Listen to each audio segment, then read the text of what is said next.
Theo merasakan posting luar biasa, suhu badannya panas dan kedinginan dalam tidurnya yang gelisah. Dia berpikir dia tidak menerima ajakan Henry atau pulang bersama dengan mobil daripada harus naik bus. Pria itu mencoba membuka matanya yang terasa berat, tangannya beraba. Tidurnya sejak kapan kursi bus jadi empuk dan nyaman seperti ini. Matanya pun terbuka saat menyadari ada hal yang menjanggal. Di sini Tiang bangun dan menemukan ada handuk basah di keningnya, sebab kompres air dingin. Samar-samar dia menyadari jika dia ada di kamar seorang. Kamar yang terasa familiar baginya, mulai dari ranjang coklat, meja belajar putih, dan cat dinding yang berwarna abu. Demi Tuhan, ini kamar Yen. Dia langsung turun dan mengabaikan rasa pusingnya. Sakit tidaklah mengganggu bagi laki. Sepertinya keadaan kamar itu gelap karena Yen hanya menyalakan lampu tidur di nakas.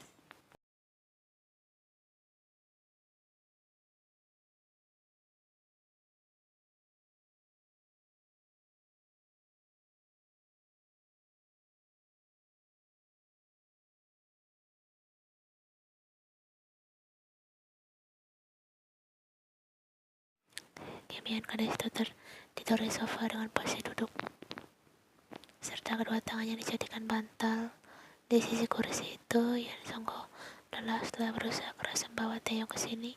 Belum lagi dia harus lewat pintu belakang agar Bijong tidak tahu dia membawa seorang pria ke kamarnya, dan dia sangat mensyukuri orang tuanya tidak pulang hari ini. Yen tak mungkin meninggalkan Theo di sana meskipun dia meyakinkan dirinya sendiri agar membenci pria itu. Yen tak pernah bisa dan dia lelah terus membohongi dirinya sendiri. Senyum terukir di bibir Theo. Dia amat senang ternyata Yen yang menolongnya. Theo terakhir membayangkan bagaimana gadis itu memapahnya dengan berat dan tinggi. Terima kasih Yen, bisik Theo tersenyum dan jantungnya berulah lagi. Oke, tenang, dia akan mencari jawaban soal perasaan ini lain kali, karena sekarang bukan waktu yang tepat. Mengetahui Yen menolongnya membuat energi pada dirinya bertambah, dan Theo menyelipkan tangannya di leher Yen.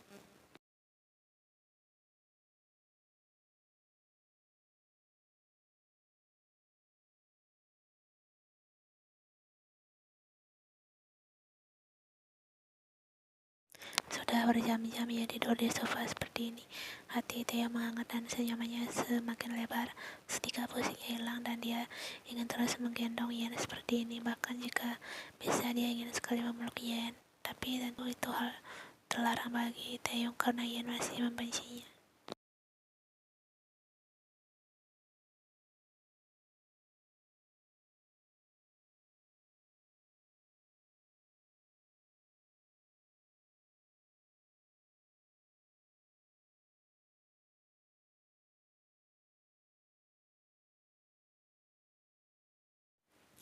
Ya, Taeyong, Yen mendorong Taeyong dengan sekuat tenaga dan membuat Taeyong terjungkal jatuh ke lantai. Parahnya keningnya menghantam lantai terlebih dahulu.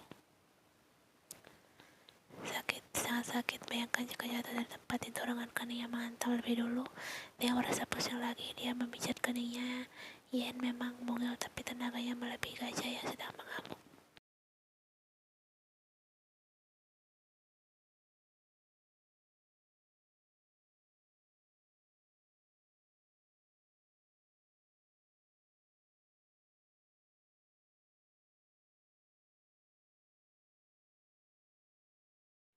Yen yang mendengarnya pun turun dari tempat tidur dan menyalakan lampu. Kantungnya hilang digantikan dengan rasa khawatir dan jengkel. Bagaimana tidak?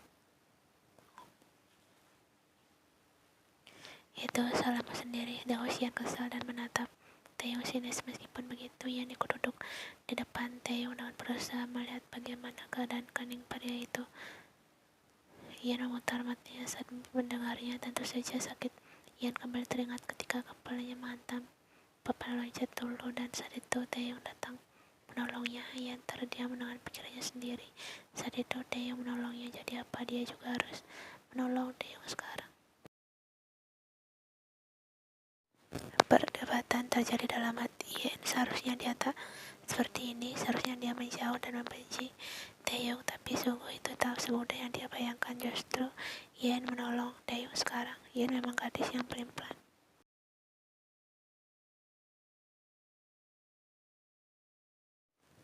Gadis itu berdiri dan mengambil obat yang tersimpan dalam sebuah kotak. Yen mengambil kapas dan alkohol dan kembali duduk di depan Taeyong.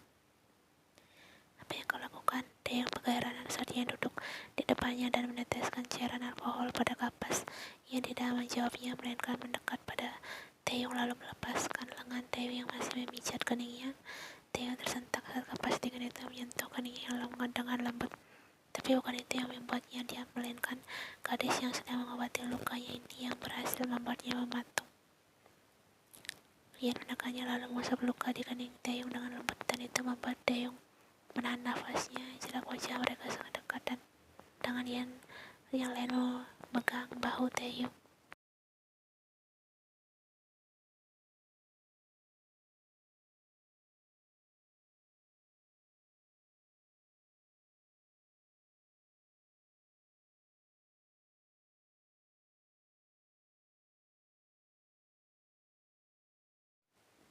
Dan hanya karena senyuman Yen, seluruh dunia Taeyong terasa lebih indah dari sebelumnya. Ya, apa kau sudah memaafkanku?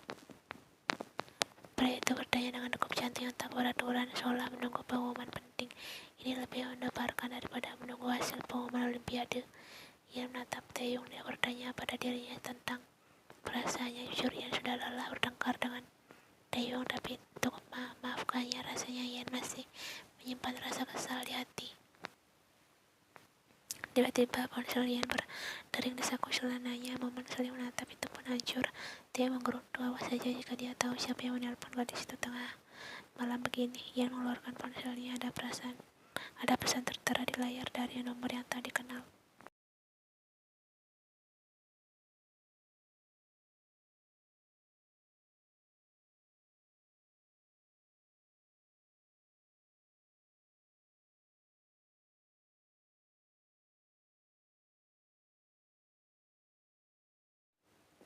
Setelah membacanya, ia langsung menatap lekat ponselnya dan melirik ke kanan kiri seolah ada jongkok di dalam kamarnya. Ini gila, kenapa jongkok mengirim pesan seperti ini saat Taeyong menunggu jawaban permintaan maafnya. Melihat gelagat Ian yang aneh, nunggu ya, kenapa kau terlihat takut? Tanya Taeyong.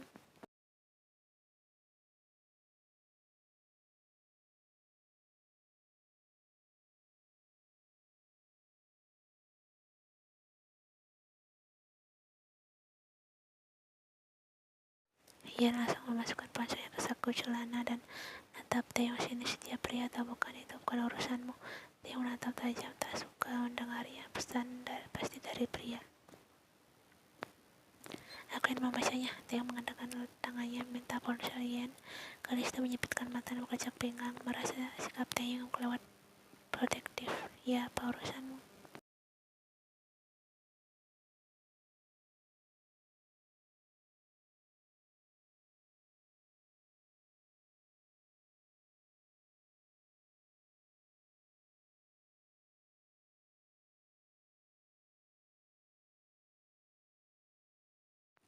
Asal Ian menolak permintaannya, Taeyong langsung menarik Ian mendekat dan menyentuh gadis itu untuk meraih ponsel yang ada di dalam celana jeansnya. Taeyong mencoba mengeluarkan ponsel itu, namun Ian menjengkram pergelangan Taeyong.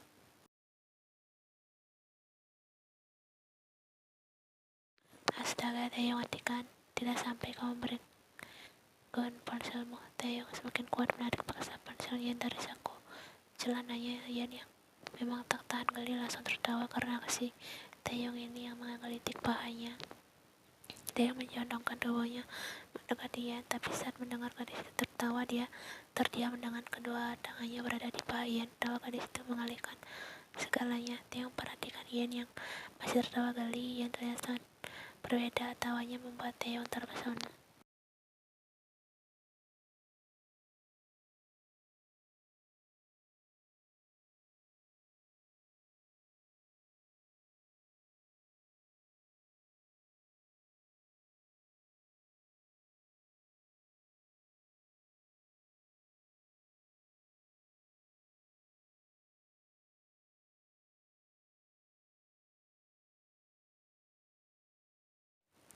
Taeyong mendekati wajah Yen untuk melakukan hal yang tidak seharusnya dia lakukan. Pria itu selalu saja terbawa suasana jika sudah bersama Yen. Dengan keras dan tanpa pikir dua kali, Yen langsung membenturkan keningnya dengan kening Taeyong, membuat kening mereka berdobrakan satu sama lain, dan itu sungguh sakitnya. Taeyong sedang pusing demam lalu tersungkur ke lantai, merasakan keningnya retak saat ini juga. Kau gila, Taeyong memegang keningnya dan kesakitan. Sepertinya kepalanya sedang sial hari ini.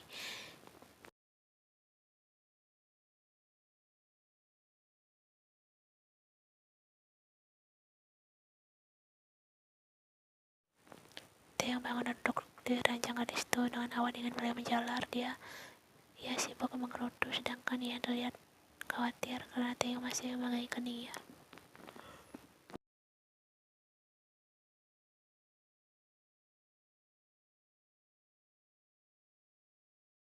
Ian menganggap kedua lengan Taeyong agar pria itu berhenti memegang kepalanya. Lagi-lagi Taeyong menahan nafasnya karena Ian sedang mengusap keningnya. Ian tak menatapnya tapi fokus melihat kening Taeyong. Karena kau memang mesum, Ian menjawab santai lalu menaruh kapas dan alkohol di atas meja. Dia menolak untuk melihat Taeyong karena takut. Ternyata gadis mana yang tak mau berduaan dengan pria yang selalu menciumnya di kamar bernuansa redup seperti ini. Jelas ini sebuah pemikiran logis. Ian menggeser posnya menjauh dari Taeyong. Pria itu menatapnya lekat karena sekarang Ian menyebut dirinya. Oh, Ian telah membuat kesalahan besar dengan menyebutnya seperti itu.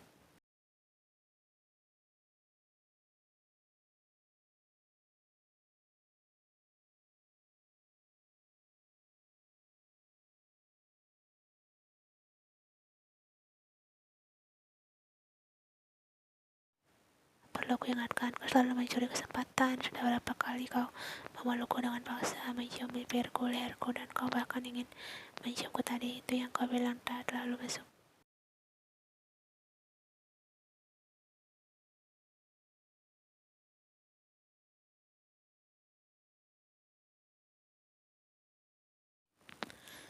Sekarang justru ia terlihat seperti gadis mesum, dan parahnya Taeyong sedang menyindirnya seperti itu. Wajah Ian berwarna merah karena malu. Dia langsung memalingkan wajah. Taeyong terlihat jadi siapa yang mesum sekarang? Haruskah aku memanggilmu Beyonce Ian juga?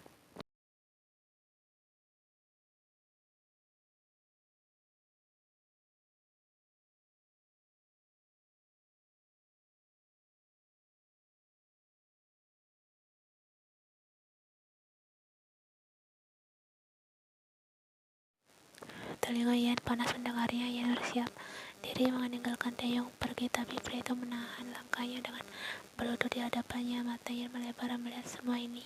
Taeyong mengadahkan kepalanya pada Ian yang masih duduk di pinggir tempat tidur. Aku minta maaf, Taeyong menatap Ian lembut. Jari Taeyong menyentuh lengan Ian yang meremasnya pelan. Jantung Ian dan Taeyong berdetak dengan cepat. Mata Taeyong menatap Ian dan dengan lekat.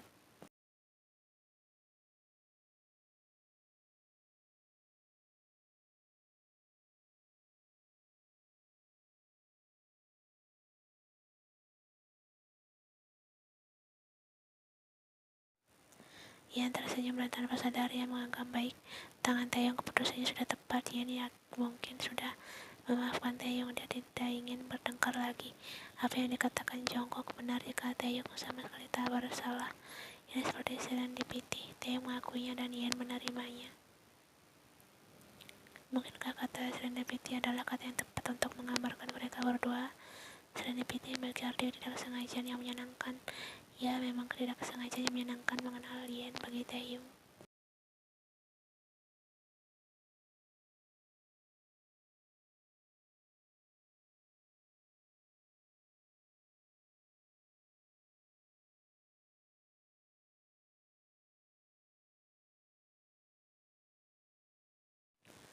Dia tidak bisa menjelaskan perasaan macam apa ini jatuh cinta. Bukankah jatuh cinta hanya rasa senang terhadap satu sama lain, kemudian mengikatnya dalam sebuah hubungan? Tidak, yang ia rasakan lebih dari itu. Dengan nama Beauty Yen, Taeyong terkejut dan menyebutkan nama itu dan membuat Yen mengerutkan bibirnya. Pak, kesal. Taeyong membahasnya lagi. Aku lebih suka manggilmu dengan Kim Yen saja, sahut Taeyong tersenyum. Taeyong masih berlutut di hadapan Ian masih duduk di tempat tidur.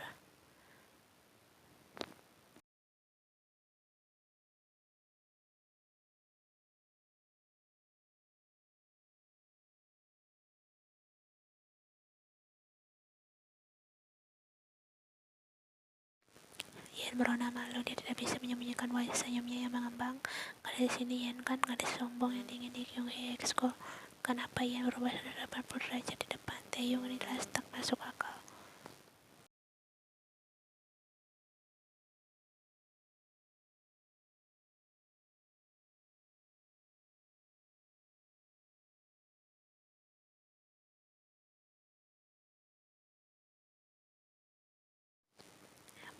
Bohong, Taeyong tahu hatinya sangat serius dengan ucapan tadi. Taeyong tahu dia masih remaja, tapi untuk memikirkan menikah dengan Yen rasa terlalu buruk. Bahkan meskipun kemungkinannya sangat kecil, dia sangat ingin dijodohkan dengan Yen.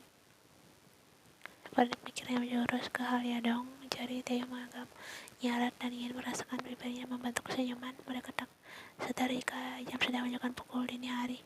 Setidaknya mereka harus ingat jika besok jam 8 pagi mereka harus sekolah.